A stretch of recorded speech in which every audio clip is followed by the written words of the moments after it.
Okay, quick fire round on my top 5 tips for preparing for interview.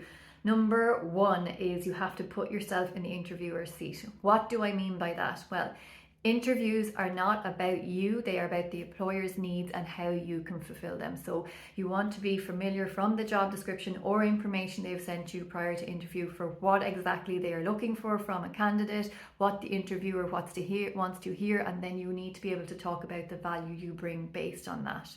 Which links into my top tip number 2 is preparing the answer to the why you question, your elevator pitch, again relaying back to the value you bring based on the job description. My top tip number 3 is again on each of those areas, so the themes or the strengths that you have identified that are important for the role, you want to be able to talk about your experience relevant to them, okay?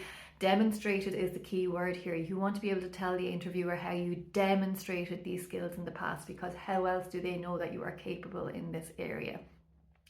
Number 4 is be present. So if you have done those first 3 tips, you are familiar with what they're looking for, you have prepared your elevator pitch on why you, and you have solid examples around your experience and how you demonstrated how you're the right person for this role, then you should be going into the interview confident and competent enough to feel present and listen to the questions while you're being present in the interview itself.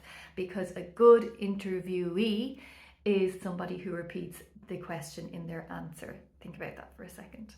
And my top tip number 5 is ask credible questions.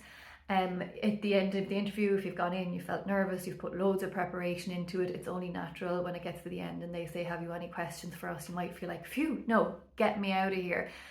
But it shows that you have interest in the role itself and you're knowledgeable and you've done your research if you're able to ask credible questions.